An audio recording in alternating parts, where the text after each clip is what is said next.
So we're just outside Oakley Park House in Celbridge in County Kildare, where Arthur Guinness was either born within this house or on the grounds of Oakley Park. Now I think I'm on private land, so I don't want to be here too long. But Arthur Guinness grew up here as his father worked for the bishop of the area, Mr. Arthur Price. So he was the Church of Ireland bishop of this area, and then later Archbishop of Cashel. So while Arthur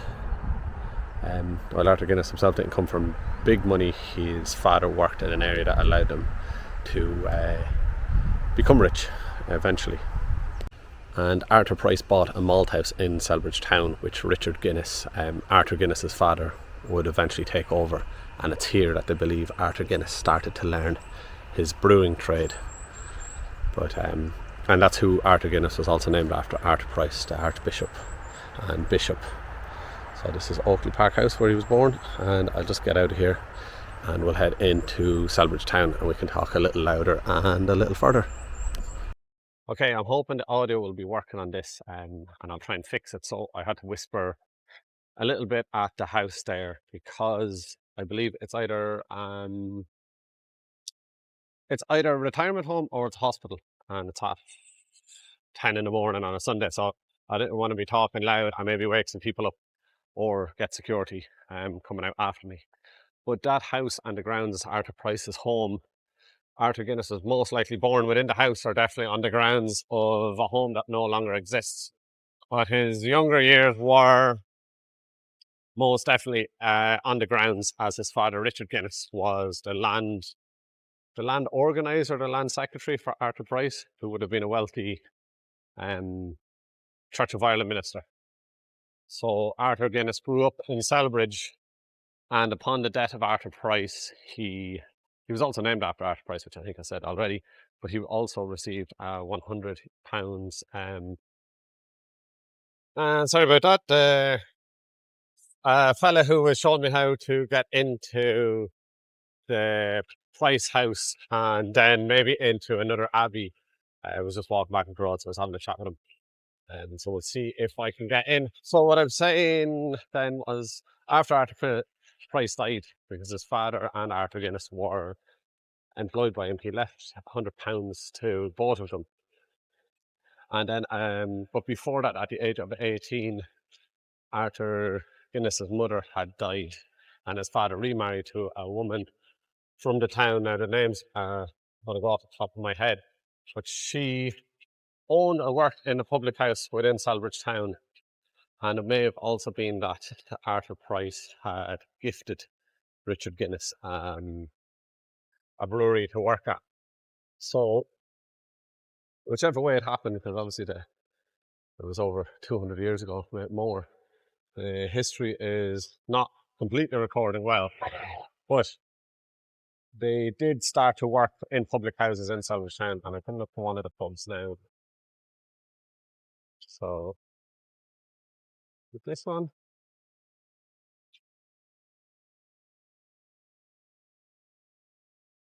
I'm not sure what this is, but it's on the wall. It has nothing to do with Arthur Guinness. I don't know what that's about. I've no idea what that's about. Okay, so the Village Inn pub just across the road there is believed to be at least on the grounds where Arthur Guinness started to learn how to brew. And then behind me, that thing on the wall was a commemoration for a monk who brought Christianity from Dublin to this part of the world. So yeah, that was it. That pub there. And there's believed to be another pub where he may have started to learn how to brew, but under the guidance of his stepmother and then his father. So it was here that he started to learn how to brew, and then working under Arthur Price, he would have learned arithmetic and how to write. So he was educated, but not of a noble family. Oh, this is the back of the mill. So obviously the River Liffey and the canals running through the town of Celbridge would have made it very, I think the water run through the mill, and then that's the Liffey. So the water running through the mill would have made it ideal from what I was reading on the little information boards. It was a working mill for over 200 years and then closed in the 1980s. So it was bought by different companies.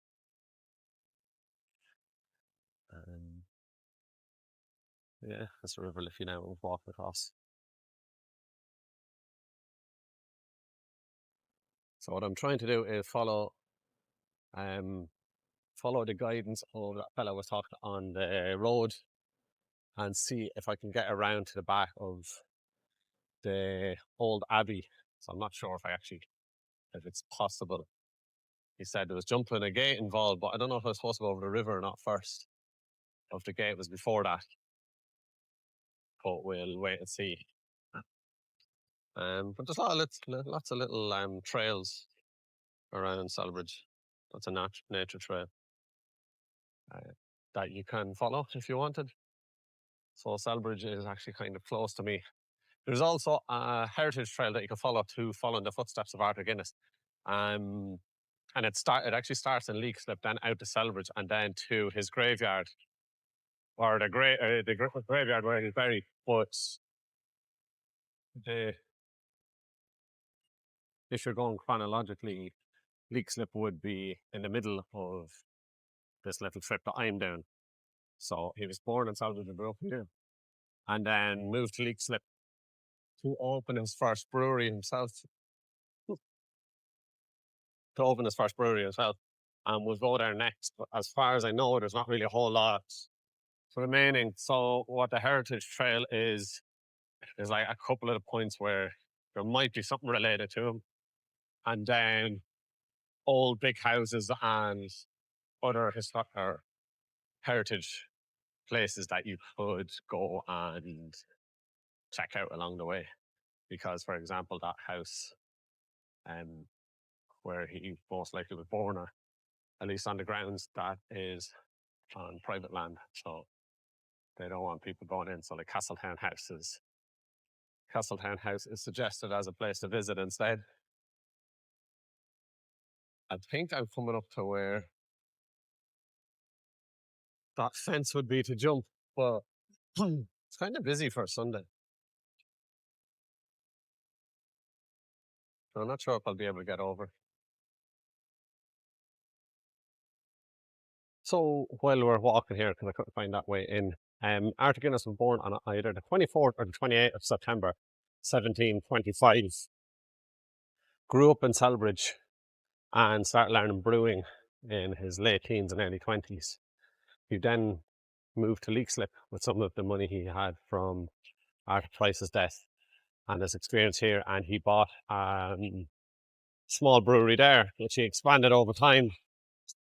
And during the 7 Years' War, there was a lot of economic instability in the country. So he was able to purchase St. James's Gate at a discount in Dublin. And each of these locations were close to the River Liffey, and then along the canals that were being constructed in Ireland at the time. So that improved transport, that allowed better production and then better transport. So for the time he was in Leixlip until a couple of years later when he was in Dublin, he was actually brewed ale, and then began to brew stout as he improved his brewing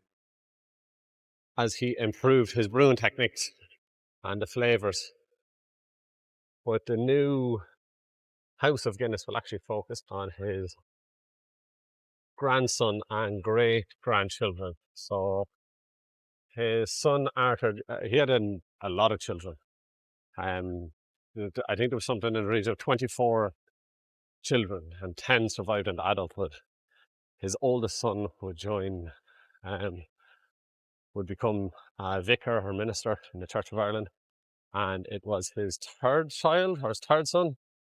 I'm doing this, so I'm sorry if I get some information, but it was third son Arthur Guinness II, who would take over the brewery and expand it quite a lot. And then his grandson Benjamin would do the same, expand it even more, until the other 4 children, who will be in the House of Guinness and in that show, take over after the death of Benjamin Guinness. And if you're in this part of Kildare, this is what you'll see for follow the Arthur Guinness way. So this one's pointing to Leixlip, 6 kilometres, and this one pointing to Hazelhatch, 2 kilometres. But I don't actually know what's in Hazelhatch. This is really annoying me. And I'm not going there. So we'll follow Arthur Guinness's way. They have a statue of him here somewhere. And I'll find that. And then through the magic of editing, I will be in Leixlip. But we'll just do a little walkthrough of the town. It's actually a lot busier than I thought. And I don't like talking when there's loads of people around. I'm not used to that yet. There was one farmer staring angrily at me from his Jeep, and I can see he looks like a farmer anyway, and I can see he's still parked there. So it's fun. But this is Celbridge town anyway. This is walking up from the canal and the river.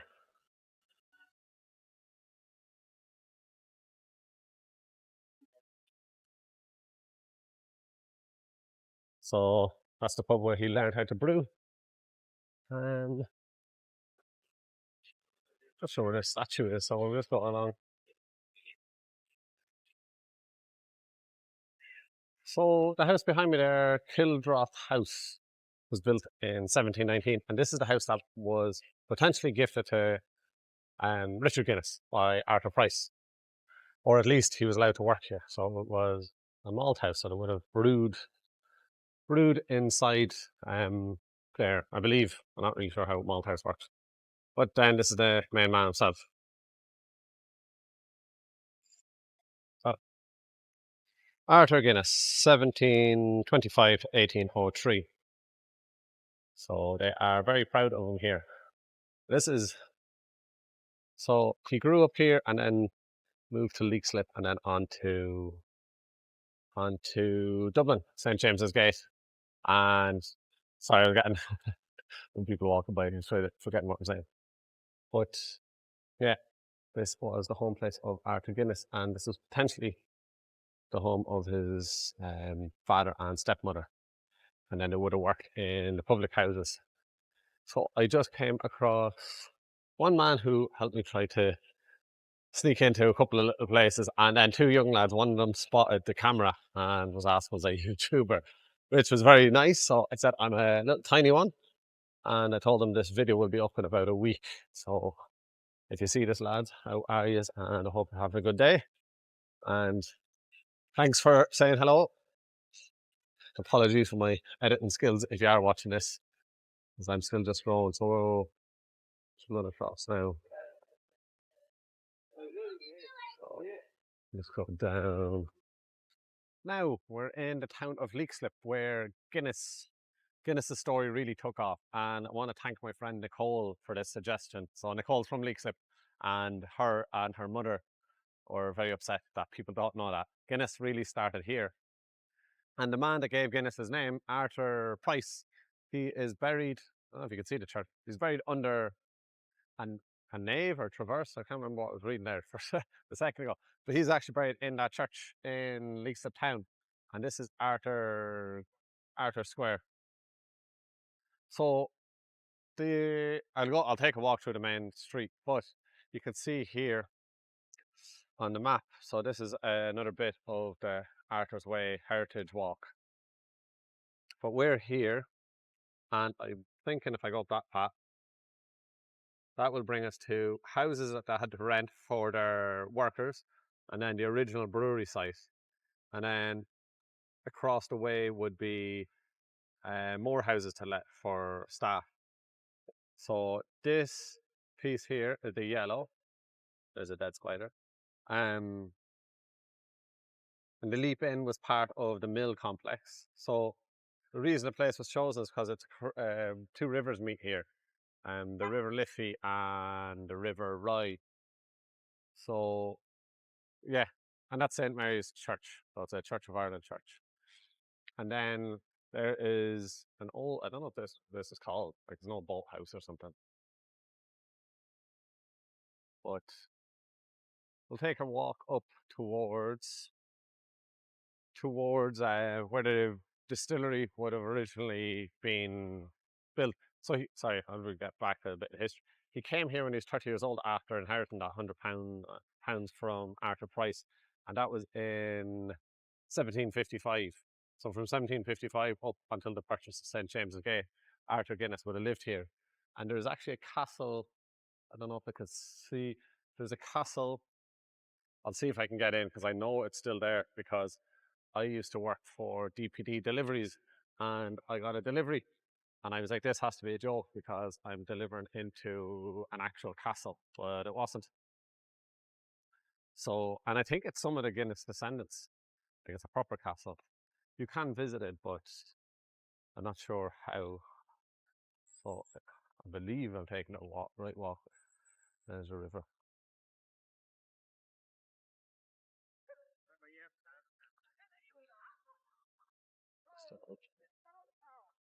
Now, obviously most of the buildings have been renovated or rebuilt completely, so there won't be much left of any of the original buildings here, but just like the locations of where the distillery was and the houses. So you can see that Guinness, what he started here, was then taken up to Dublin, and then like the philanthropy ideas that was brought down through his family, and they built huge swathes of Dublin, including St. Stephen's Green, or at least redeveloped it. They built utilities, housing, and the family are known for their philanthropy. They were mainly unionists, so they did believe in staying part of the United Kingdom, but they did believe in Catholic emancipation and Catholic rights. So Arthur Guinness's cousin Henry Grattan was a big proponent of providing Catholic work rights and better living conditions. And definitely gone the wrong way because this just ends. I'm assuming whatever beside that must have been kind of a little bit of a letdown. I think this would have been the distillery grounds because the Liffey is behind me. It's all a bit, there's nothing to mark it. Like, I presume there's nothing really here left. Well, I thought it went on further. I didn't think it was going into a dead end. So I'm just walking up now onto the Leixlip Main Street. So yeah, the philanthropy, I don't know where it was there, but the philanthropy started here in Leixlip. At least the idea of building accommodation and like improving the workers' situation. So you have better workers, you have better home life, you have better work life. So they built that. And it's also very nice that you rent out the property that your workers are working in. So you're paying them, but then you also get some of the money back. Now let's take a walk up towards the bridge. So this is Leixlip Town Main Street. So the brewery was here in the region of 40 odd years, and then he handed over power, or at least the organisation of the Leixlip Brewery, to his brother. So Arthur Guinness continued developing St. James's Gate, and I will try and do a video there, but what happened with St. James's Gate is there was lots of availability and economic instability, and he was after making money in Leixlip by exporting his ale and some porter. And then he purchased St. James's Gate for the famous 9,000-year lease. And as it sat on the River Liffey and the connection where the canals were coming in, it was like an improvement of Leixlip, and it was closer to the city centre. So they were able to build it and expand, try and run over. Well, we'll just go around here for a second. I'm trying to show you where the bridge is. The bridge is over the river, and the mill, because they would have used a mill. So what a lot of companies did back then was that they would buy everything involved in the production process. So they would have bought the mill on the river, which would have grounded the wheat and the barley and all of that, and then they would have brought it to a brewery and then mixed it all together and then make your alcohol. Well, one thing I was reading about Arthur Guinness was um, yeah, he was a proponent of helping people, so he was a philanthropist. But he also, and he saw being drunk or like the overconsumption of things as bad, but he didn't view beer, stout, or ale as the causes of drunkenness and alcoholism. That was solely liquor. So he gave himself a pass on what he actually created himself.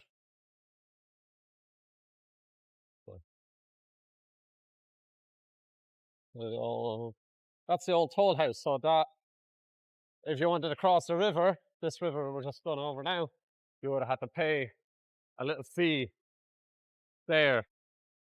And then this is the River Liffey in Leixlip town. And there is the Salmon Leap Inn. That is an unbelievable little pub. Has great food and has great food and great drinks there. And I was reading it has something to do with Guinness. I couldn't really get it. I think it was a connect. It was some part of the mill um, at one stage, but obviously not anymore. So that's the old toll bridge.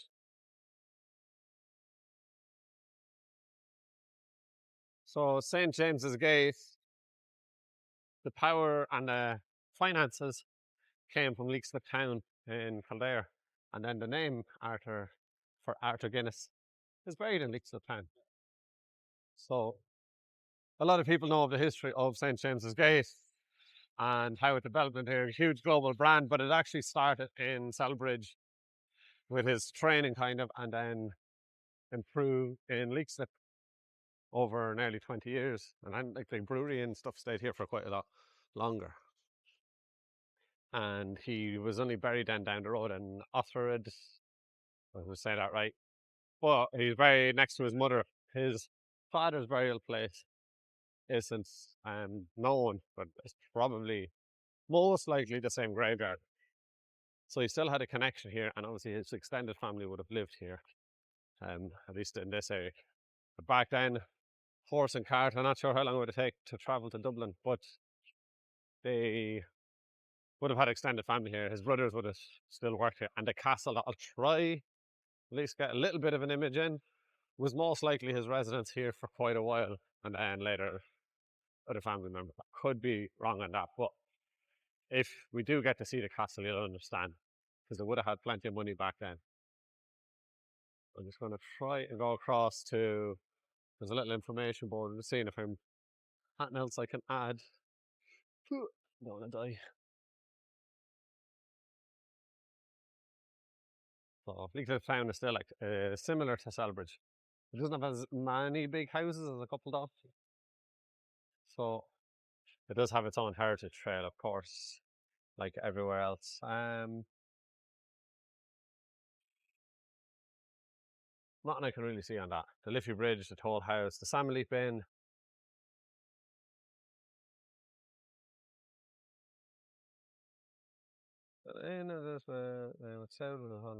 Oh, so that's why the Leap Inn is famous. It was there since 1713. And there's a couple of other houses, but nothing. Oh, 1 second. I actually want to go check. Nope. Okay, we'll continue on. I thought it was something to do with Guinness, but I get distracted by other bits of history. So I'll just take. I apologize for not being able to do it through Celbridge, like to give a proper view of the town. But now that it's raining, Leixlip Main Street is a little quieter than Celbridge, so I'm not getting stared at as much. So maybe they're used to cameras in the town for some reason. But anyway, this is Leixlip, and I might knock it off if the rain gets too heavy because I don't want to damage the camera. But here we go.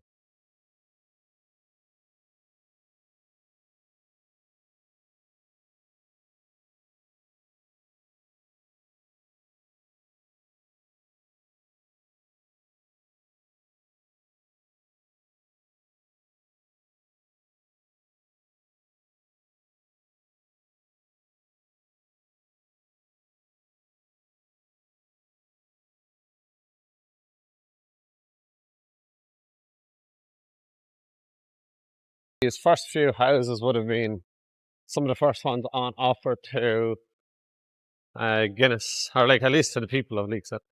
And then this was I think it was marked in yellow. So I'd say some of them have kept a lot of their original design. But probably certain aspects of the design would be protected.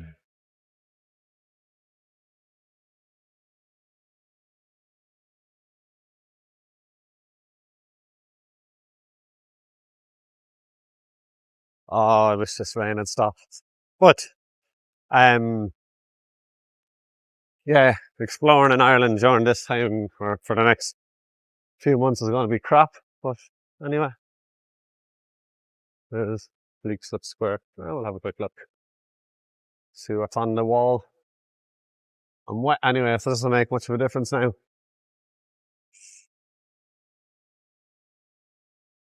So Leixlip is partnered with Neil's USA in remembrance of Sergeant Hugh Gaynor. Leixlip, a member of the 33rd Infantry Battalion of the Defence Force, who died with 8 colleagues on the 8th of November 1960 during a peacekeeping mission in the Congo. 29 years old.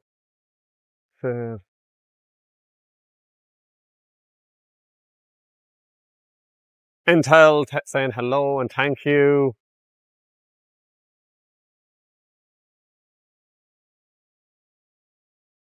These are members of the Defence Force, members, Irishmen from the area who joined the British Army during World War One and World War Two. And okay, so he died in 1916, Easter Rising. 1950, 1950, 1942, 1959. Yeah, so these would have been men who fought for Ireland. Then showing the contrast, that's from 1916 to 1991. Black and White, the 50th anniversary of the 1916 Easter Rising. And probably another town there, it's Market. So this is just Leixlip. Leixlip Square. Ow. Oh, God. This rain is crazy. I don't know if it picks up on the camera, but it is not good.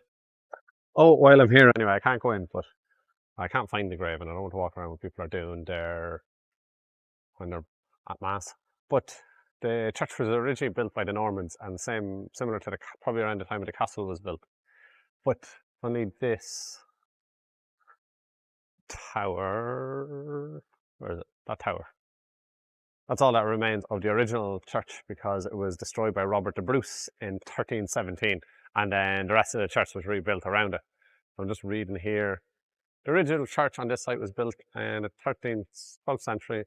Only the tower survived and attacked by Robert the Bruce in 1370. Major reconstruction was carried out in the 17th century. Archbishop Price, benefactor of Arthur Guinness, is interred here, as is Deborah Marsh, sister Narcissus Marsh, Archbishop of Dublin. The clock on the tower dates from the 18th century. So he is reinterred by the sounds of inside. So not today, but if you're in Leixlip, I'm assuming you can go in and visit. Okay, I might have been a little wrong about the Guinnesses owning the house when the brewery was here, because so it's called Leixlip Castle, and it was originally built by the Normans and then taken over by the Fitzgeralds, retaken by the British after the end of the Silken Thomas's rebellion. It was then the home of a number of Anglo-Irish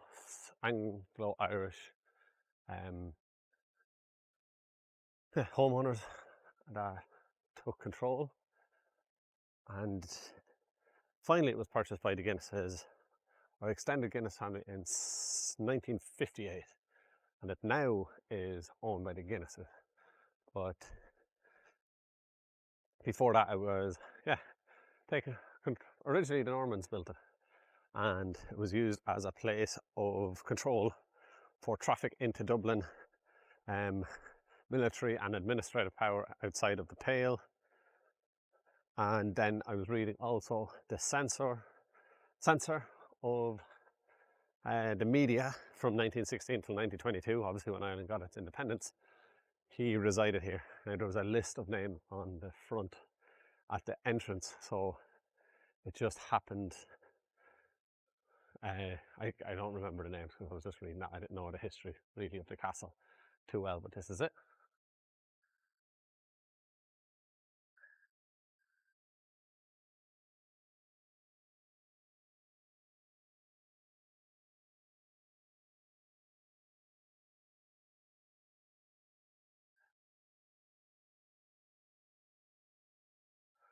So I kind of got lucky with coming onto the ground because there was a little advertisement saying from the 1st to the 7th of September the castle's actually open to visitors. I won't have time because I'm heading off. But it's owned by the Guinnesses now, so you can say it's a Guinness castle, which is pretty cool. So I was just taking a walk on the outside. But yeah, it must be open for like a Heritage Week or something. But instead of seeing my face, you can check out the camera or the castle. Oh, we'll spin it around.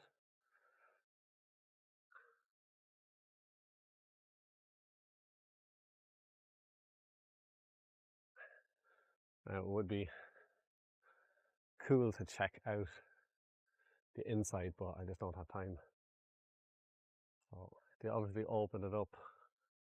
Now there might be people in their rooms, or I don't know what way it's working because it's a big castle, so I'm assuming they have lots of different rooms to go into, but I don't want to disturb anyone who owns the house and has been nice enough to let people come and explore it.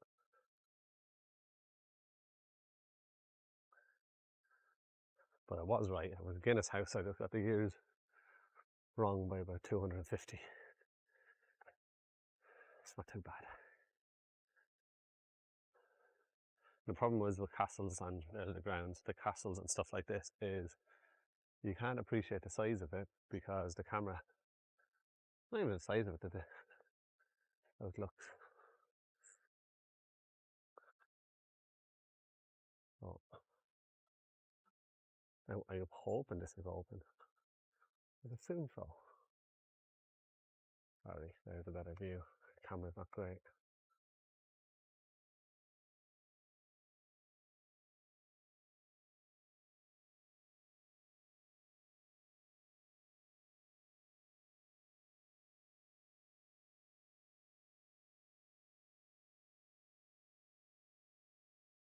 Oh yeah.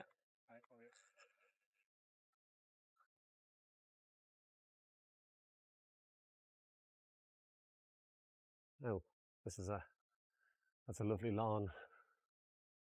Oh wow.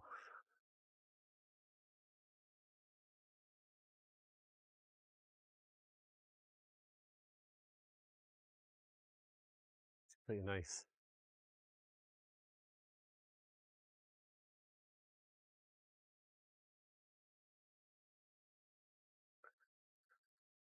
Oh, this might be just a area for, I don't know if I'm supposed to be up here, so apologies if I'm not. But it's very cool. I'm sure they have lots of gardens and stuff to wander around and explore.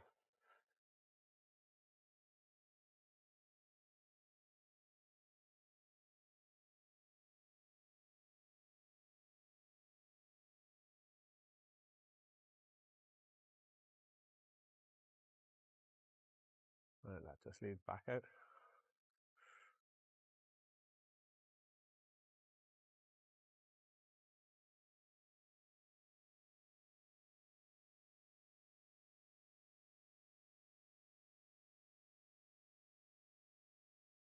Okay, so we'll leave it there at the Guinness Castle and we will see you at the gravesite of Mr. Arthur Guinness and his mother. So, having worked in Leixlip and creating his brewery from 1755, Arthur Griffith then moved up to Dublin in 1759. and he signed the famous 9,000-year lease for St James's Gate, which at the time was a disused brewery. And he left the running of the Leixlip brewery to his brother and extended family. And from 1759 until 1803, at his death in Beaumont House, Arthur Griffith continued to develop and expand Guinness. So he stopped making ale completely and moved on to just creating a dark stout, probably adding his name to somebody else's invention. And in 1803 he passed away in Beaumont House in Dublin, where he lived, and he was brought back to Kildare, where he was buried in the Ochrid cemetery near Straffan, and where his mother was buried. So it's just here. Now, people may have seen this church and abbey appear on other shorts that I have, but so actually we'll walk around and we'll go through. So his eldest son, who joined the religious order and become a vicar or a minister, he officiated his funeral and the burial here at Ochrid Cemetery. So he was buried next to his mother, and this is just her grave.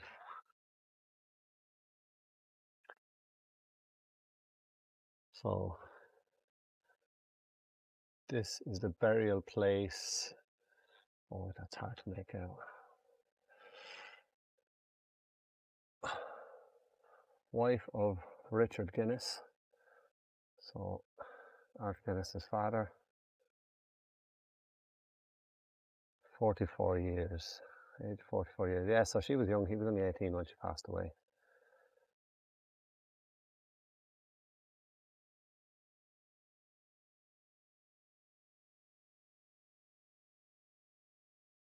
It's very hard to make out, but that's the headstone of his mother.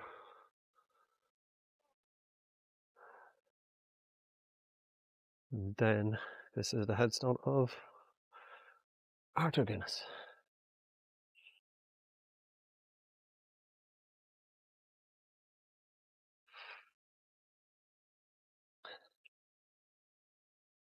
Arthur Guinness later James's Gate in the city of Beaumont in County Dublin, who departed this life on the 22nd of January 1803, aged 78. And his wife, who died the month of March 1814, aged 72 years. Oh, she outlived him by quite a while. They lived universally beloved, respected, and their memory will long be cherished by a numerous circle of friends, relations, and descendants. In the same vault are also the interred immortal remains of Richard Guinness, late of Leixlip, and those of his and his wife, and those also of the children and grandchildren of the aforementioned Arthur and Olivia.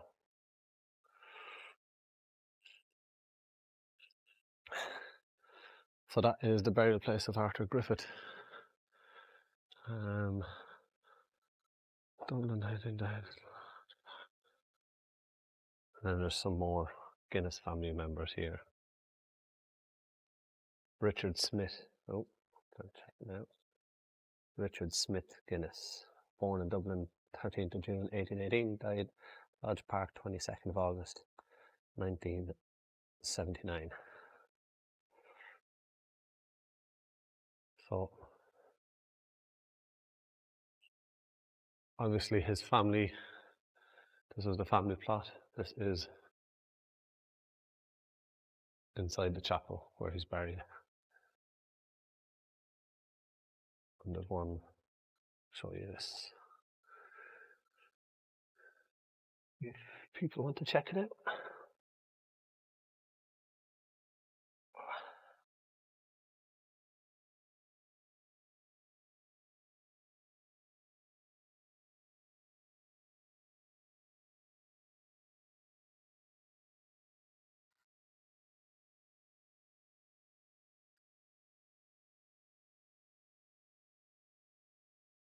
So it's on the top of the chapel. And probably where he would have got his wheat and barley and oats and stuff for his famous drink would have been in some of these fields. Most Arthur Cemetery.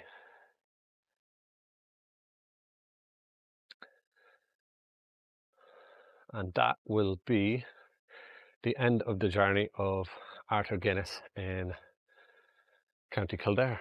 Well, next video will be of Dublin and St James's Gate. But see you in the next one.